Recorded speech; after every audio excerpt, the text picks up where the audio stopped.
Buenas noches, estimados participantes. Les saluda Flor Maritza, asesora académica del Centro Internacional de Actualización y Formación Profesional, CIA.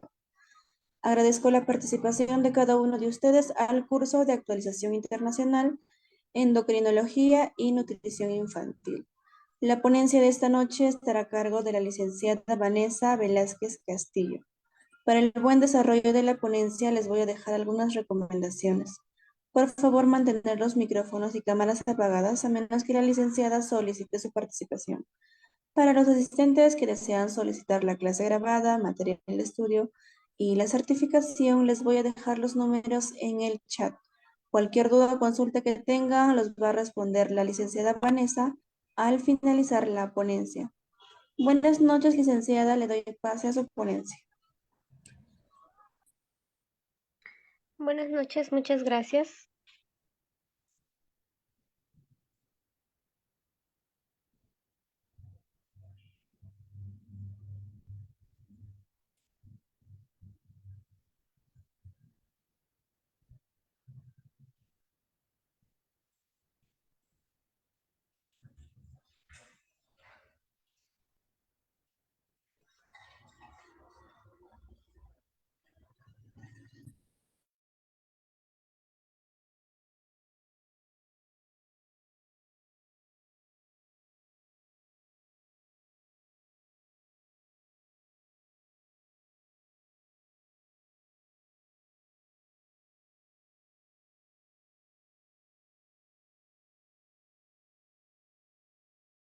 Ya puede iniciar, licenciada. Sí, un momentito voy a compartir mi pantalla. Estoy intentando hacerlo desde mi laptop. Un momento, por favor.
Bien, buenas noches.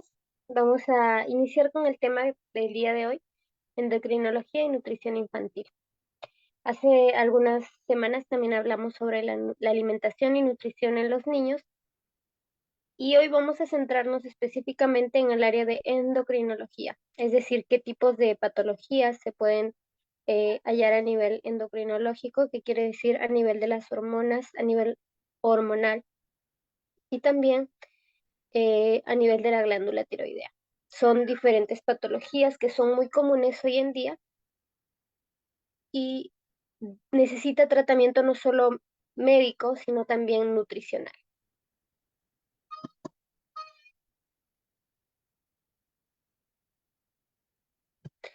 Para ello vamos a tocar los siguientes temas: el desarrollo hormonal y crecimiento infantil, los problemas endocrinos y el manejo nutricional, uno que es muy importante, que es la obesidad infantil y cómo se relaciona con las hormonas, y el abordaje interdisciplinario entre el endocrinólogo y la nutricionista en este caso.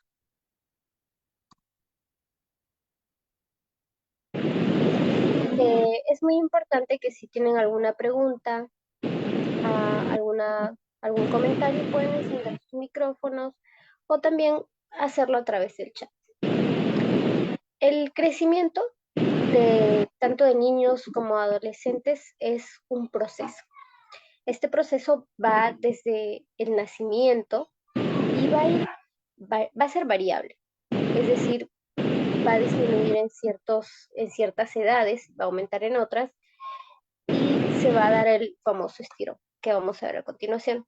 Pero, ¿qué es lo que va a determinar todo este proceso? Es la hormona de crecimiento. Esta hormona es el principal regulador y ayuda a poder manejar y controlar todo este proceso para que se dé de forma adecuada. Desde que el bebé nace empieza su crecimiento, pero va a ser un poco lento. Incluso va a disminuir en la etapa preescolar, que vendría a ser entre los 2, 3 hasta 5 años de vida. Va a mantenerse continuamente y va a aumentar cuando se da el estirón puberal, que es en la pubertad y adolescencia. A partir de esa edad, los niños van a crecer de una forma más estable, incluso más avanzada.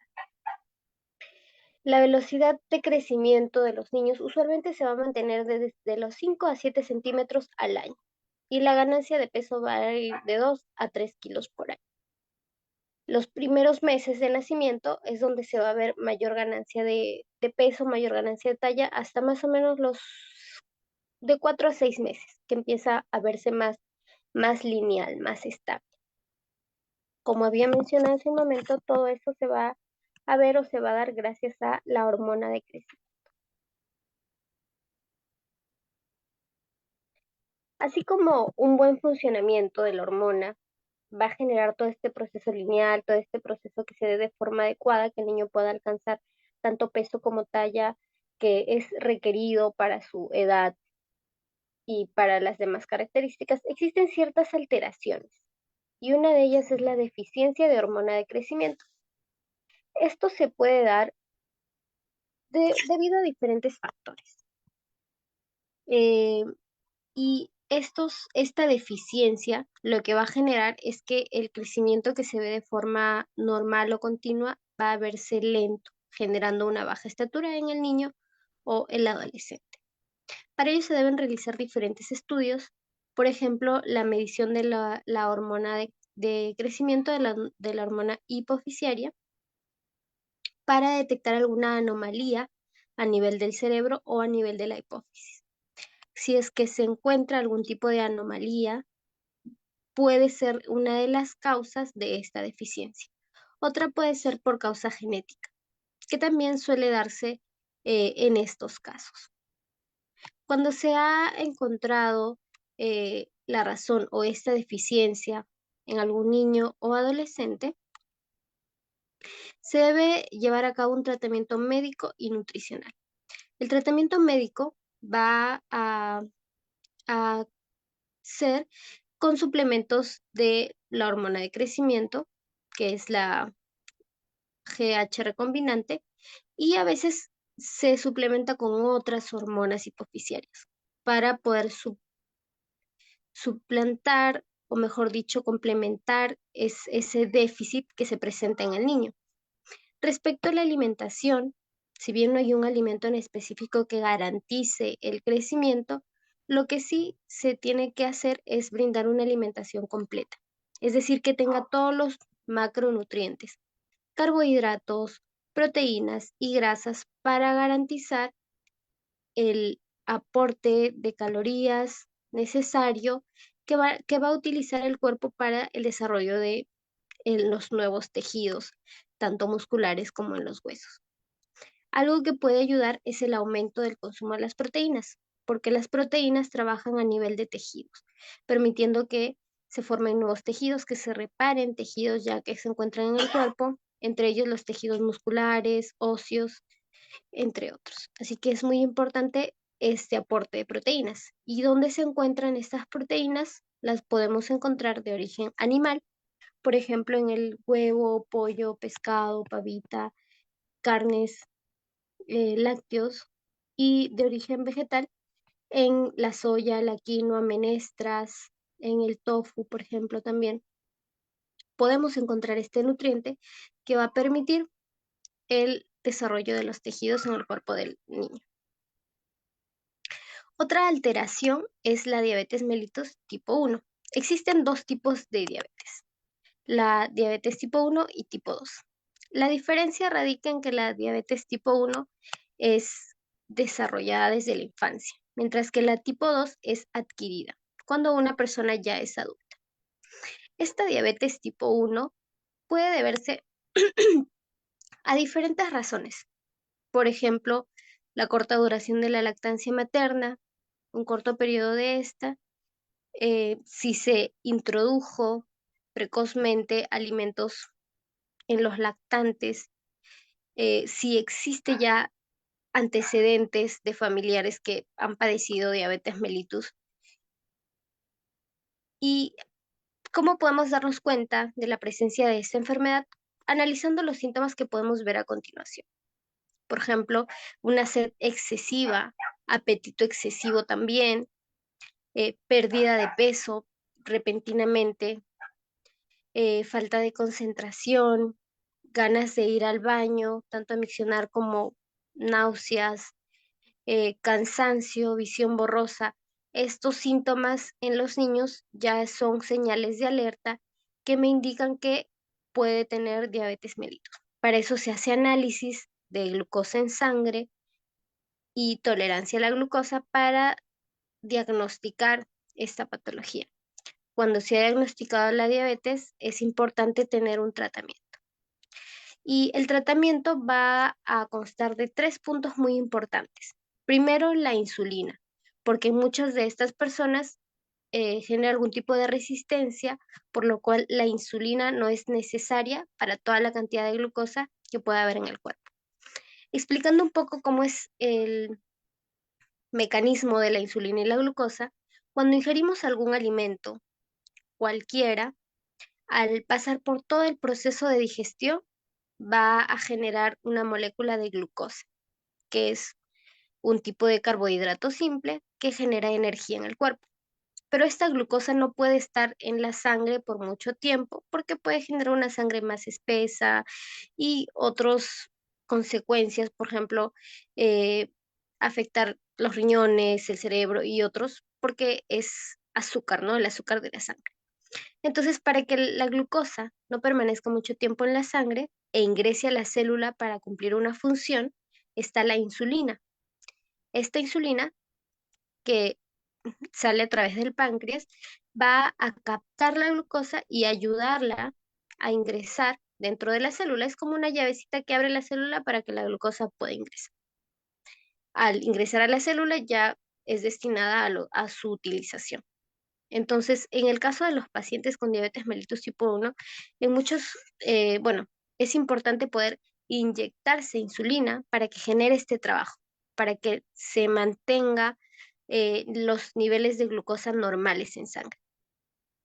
Algo que también ayuda para reducir o gastar esa glucosa es el ejercicio físico regular, que sea constante, que sea actividades específicas para cada persona. En el caso de los niños corren, tienen un gasto energético, pero adicional a ello, también es importante que puedan tener un horario de algún ejercicio adicional.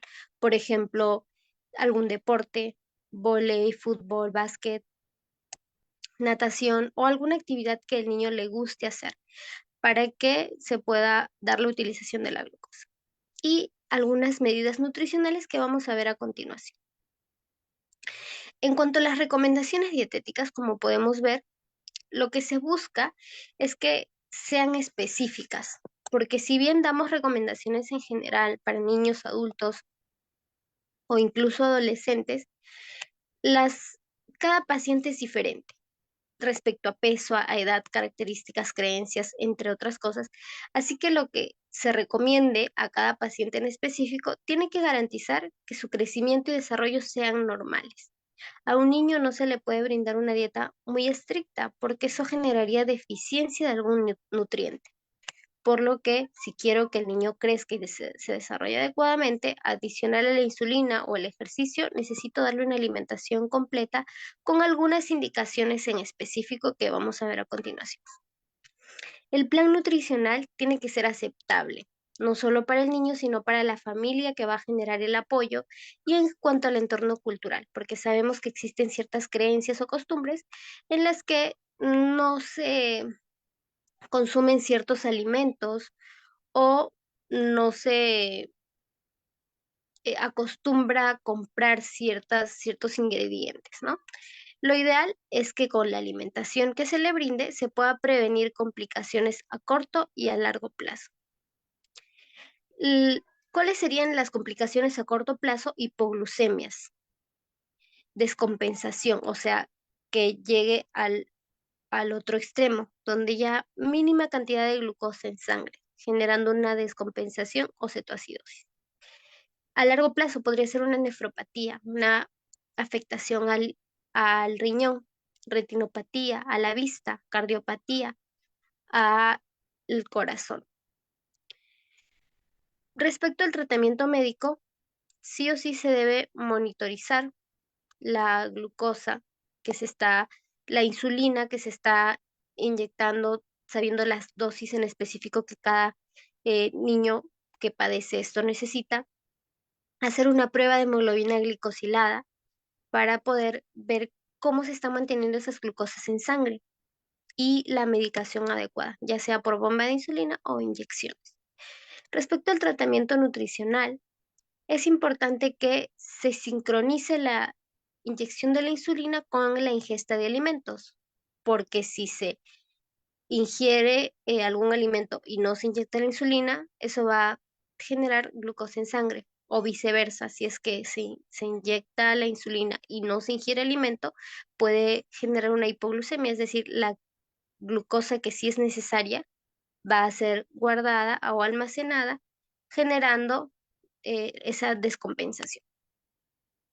El ajuste de la insulina tiene que ser de acuerdo a las cantidades que consuma el niño, de acuerdo a los carbohidratos que se le va a indicar en la dieta. Y como había mencionado hace un momento, toda la ingesta de alimentos que se le va a brindar tiene que favorecer el crecimiento y desarrollo del niño adecuadamente.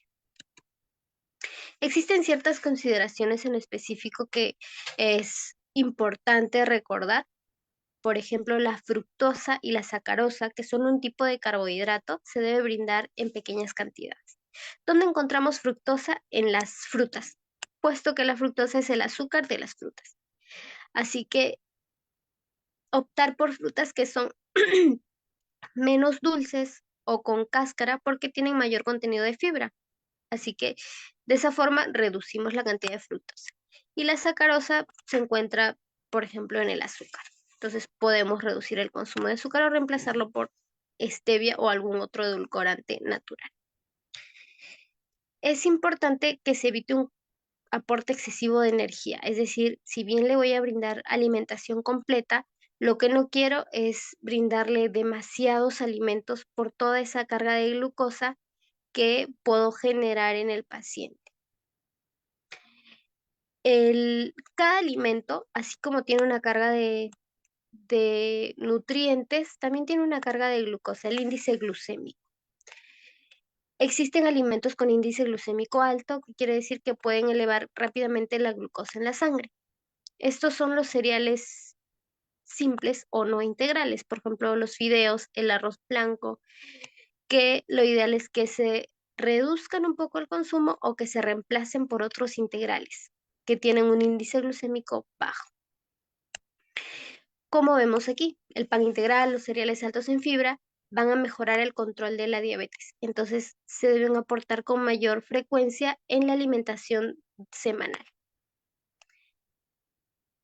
Se pueden consumir ciertos postres como los helados, puesto que no solo va a tener carbohidratos, sino también proteínas y grasas. El consumir una fuente de carbohidrato con proteínas y grasas va a hacer que la absorción sea mucho más lenta. Así que se puede hacer esas combinaciones. Respecto a solo los carbohidratos, lo ideal es que sea del 100%, el 60% complejos y el 40% simples. ¿Cuáles son los carbohidratos complejos? Aquellos que tienen más cantidad de fibra. Cereales integrales, arroz integral, por ejemplo, menestras, la quinoa también. Tenemos por ejemplo, las verduras, frutas con más cáscara. Los que son carbohidratos simples son lo opuesto, ¿no? Los cereales sin, que no son integrales como el pan blanco, los fideos o las frutas muy dulces, que sí se pueden consumir como vemos aquí, pero debe ser en menor cantidad. Al poder brindar un adecuado manejo de estos, de estos nutrientes y de estas indicaciones de alimentación, el tratamiento va a tener éxito y las personas van a evitar las complicaciones de las diabetes, que habíamos visto aquí, que usualmente afectan a los riñones, a la vista, al corazón, entre otros. Recordemos que si esta patología va desde la niñez, si se controla a tiempo, el niño puede tener una calidad de vida adecuada, a diferencia de que no se controle y todas las complicaciones que usualmente vienen a una edad avanzada pueden retrasarse y venir cuando el niño aún esté en la etapa de la infancia. Otras alteraciones son el hipo e hipertiroidismo. Esto es a nivel de la glándula tiroidea. La tiroides se encuentra ubicada, como vemos aquí en la pantalla, en la parte delantera del cuello. Esta rodea parcialmente la tráquea y se encarga de producir una hormona, que es la hormona tiroidea. Esta hormona es importantísima para la regulación de la función de algunas células del cuerpo. Cuando esta hormona tiroidea está afectada o su producción de la tiroides no es adecuada, puede generar dos alteraciones: hipotiroidismo e hipertiroidismo. ¿Cuándo es hipotiroidismo? Cuando no produce la cantidad de la hormona necesaria para el cuerpo. ¿Y cuándo es hiper? Cuando produce de más. Tanto el hipo como el hipertiroidismo son alteraciones del sistema endocrino que pueden generar otros cambios en la persona. Y vamos a ver cuáles son esos síntomas o cambios que se podrían dar. Por ejemplo, observando esta imagen del hipotiroidismo, cuando no hay mucha producción de la hormona tiroidea, el paciente va a tener cansancio, sueño, la piel muy seca, muy fría, eh, va a tener alteraciones de la memoria, es decir, no puede recordar muchas cosas, no se puede concentrar fácilmente, sus latidos van a ser lentos o disminuidos, va a sufrir mucho de estreñimiento, retención de líquidos, la coloración de la piel va a ser también media pálida, la ganancia de peso puede aumentar muy fácilmente. Existen muchos pacientes con hipotiroidismo que no necesariamente comen en exceso, pero son con cualquier cosa mínima que coman pueden subir fácilmente de peso. En el caso de las mujeres, altera el ciclo menstrual también. Para ello eh, como tratamiento médico se brinda estas hormonas que el cuerpo no produce en presentación de pastillas. Por el contrario, está el hipertiroidismo, cuando hay una sobreproducción de esta hormona. ¿Y qué es lo que puede generar? Ansiedad, irritabilidad, insomnio, los latidos muy acelerados, sudoración, mucho calor, baja mucho de peso, suele temblar el cuerpo y a diferencia del hipotiroidismo con el estreñimiento, eso tiene alteraciones en el tránsito intestinal, es decir, que puede generar mayor evacuación o episodios de diarrea. Lo que se utiliza para poder eh, controlar esto a nivel médico son bloqueadores de esta hormona tiroidea para que no genere tantos efectos en el cuerpo. Si bien es lo opuesto, cada uno de ellos tiene recomendaciones nutricionales similares. Es importante poder identificar los síntomas porque de acuerdo a ello van a poder ir las indicaciones para los niños específicamente. Respecto a la alimentación, es importante que un adecuado consumo de frutas y verduras, granos enteros o granos integrales. En el caso del hipotiroidismo, las algas marinas, mariscos, por el por el contenido de yodo, magnesio también, nueces. Es importante en ambos casos el ejercicio físico y el consumo de agua de una forma adecuada. En el caso del hipotiroidismo, que se debe evitar el repollo o col, como lo conocemos, el trigo, el brócoli, el rabanito, la coliflor, la familia de ese tipo de vegetales, la soya, la cafeína, azúcar y harinas refinadas, alimentos con mucho contenido de sal. Y en el caso del hipertiroidismo, sí se podría consumir estos alimentos, pero considerando el bajo consumo de la cafeína y de la sal también. Esta alteración hormonal es muy importante poder tratarla con medicamentos diarios también para disminuir la presentación de síntomas que, como vemos a continuación, son muchos y variados, y de esa forma poder garantizar un buen estado de salud en los niños, porque no solo va a perjudicar físicamente, sino en su desarrollo cognitivo y neuronal respecto a sus estudios y a sus actividades diarias. Por el cansancio, por el insomnio, porque sabemos que no solo es algo que los va a afectar de forma física, sino también en general de forma mental y emocional.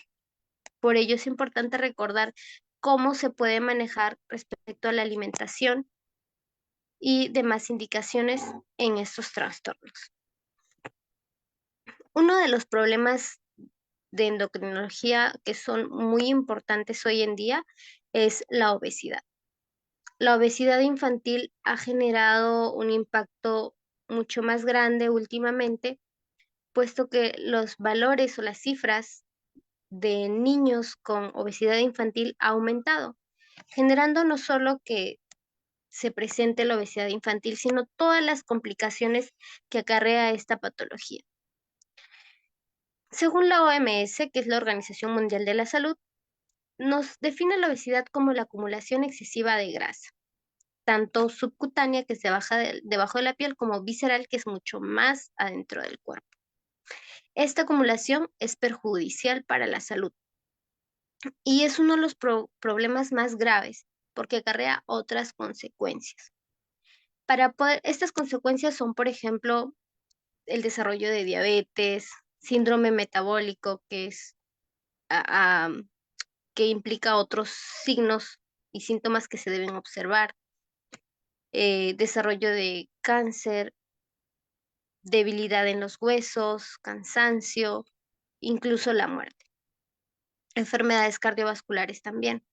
Cuando un niño posee o ha desarrollado sobrepeso y obesidad, lo ideal es que la intervención sea de forma multidisciplinaria. No solo va a trabajar el nutricionista, el endocrinólogo o el doctor, sino también los padres o tutores del niño tienen que poner mucho de su parte, porque los niños, eh, muchas de las acciones, alimentos que consumen o acciones que realizan es, por ejemplo, por seguimiento de los padres. Ven el ejemplo de los padres y ellos imitan. Entonces, es muy importante que los padres se responsabilicen de sus hijos para poder tener un diagnóstico a tiempo, un tratamiento que sea de forma oportuna y que el monitoreo se dé de forma adecuada, porque este tratamiento no solo es indicaciones, sino hacer un seguimiento, monitoreo para lograr la pérdida de peso adecuada y que el estado de salud mejore. Existen ciertas indicaciones importantes en este caso. Primero, el niño debe acudir al médico para poder obtener el diagnóstico de sobrepeso u obesidad. En este caso también puede ser la nutricionista o el nutricionista que le ayuda a poder, a través del peso y la talla y el IMC, determinar si se encuentra o no en este rango. Para cuando se ha diagnosticado, es importante hacer un plan de trabajo. ¿Qué quiere decir?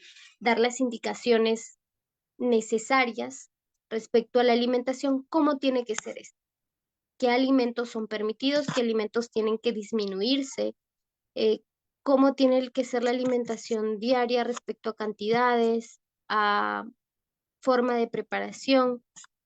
La actividad física también es muy importante porque un niño con sobrepeso o obesidad no puede realizar una actividad física muy intensa, por lo que va a ser necesario que empiece por movimientos leves, estiramientos, caminatas, algo no muy pesado hasta que poco a poco pueda disminuir el peso, porque esto generaría un riesgo cardiovascular. Y lo que se quiere es mejorar la salud del paciente más que complicar.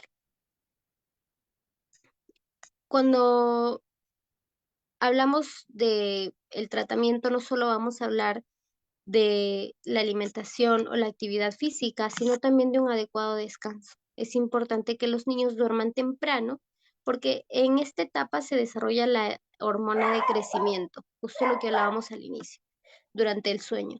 Si ellos no duermen de una forma corrida, de una forma adecuada, esto puede alterar esta hormona de crecimiento, enlenteciendo este proceso. Por lo que es importante que el niño se acueste temprano y durante la hora de sueño esté todo silencio, con las luces apagadas, para que no altere este, este proceso que vendría a ser el descanso adecuado.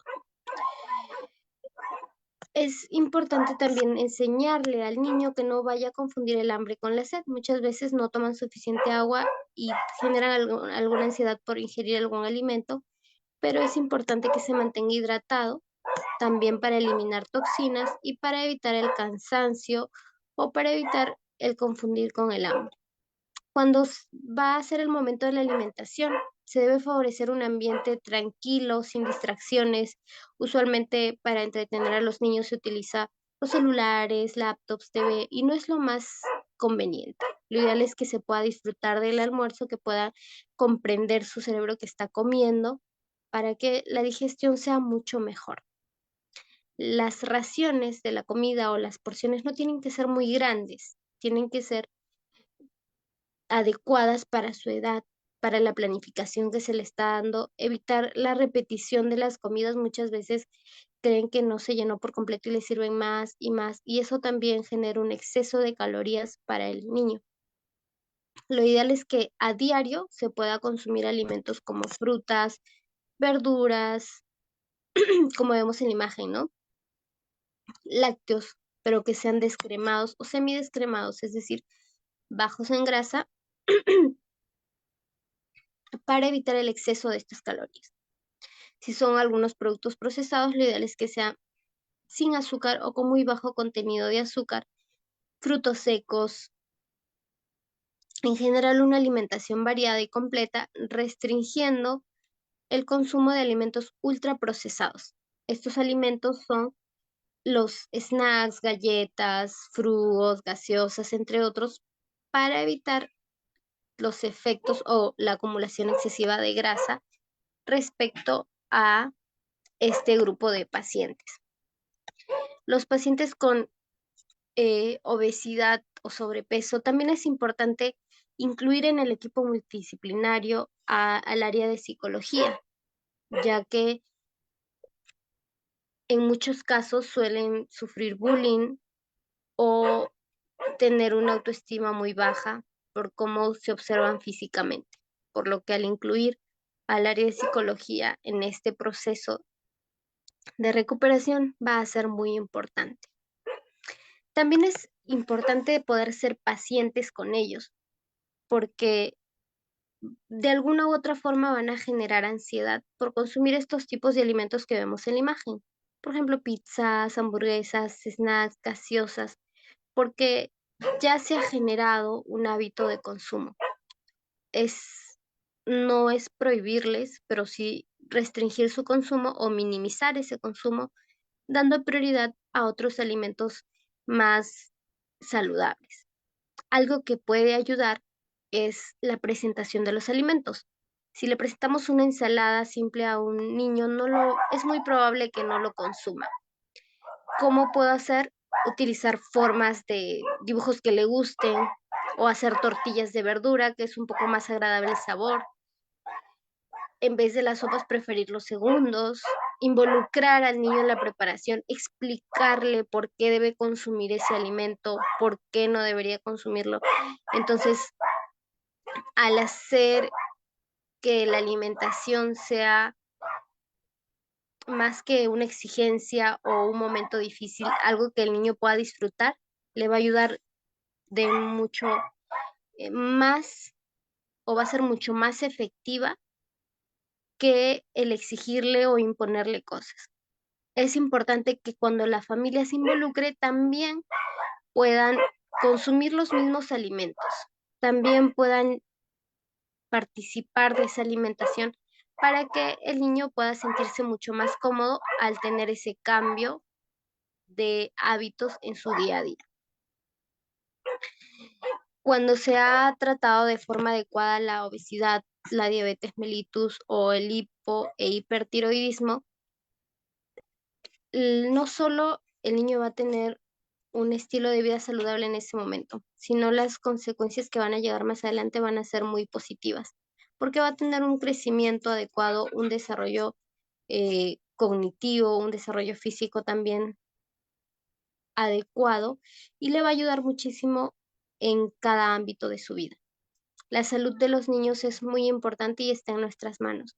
Por ello debemos comprender de qué forma podemos ayudarles, de qué forma podemos orientar esos hábitos para que sean los mejores y los efectos que se pueda tener sean mucho más positivos. Hasta este momento, ¿tenemos alguna pregunta o algún comentario?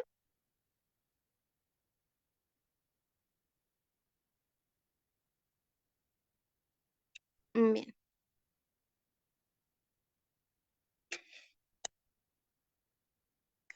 El tratamiento nutricional y médico, tanto de el sobrepeso como la obesidad, va a jugar un papel muy importante, ya que como va a ser un tratamiento multidisciplinario, va a permitir abarcar todas las áreas que el niño necesita para mejorar su estado de salud. Respecto a ciertas restricciones de alimentos ultraprocesados, debemos entender que un punto muy importante para poder lograrlo es no utilizar estos alimentos como premios o castigos, ya que usualmente en algunos padres suelen utilizar frituras o snacks como premios cuando los niños han hecho algo bueno, generando el deseo del niño por consumir mucho más de eso. Entonces, para poder hacer mucho más fácil ese proceso, lo ideal es no utilizar alimentos como premio o castigo, sino como fuentes de nutrición para ellos.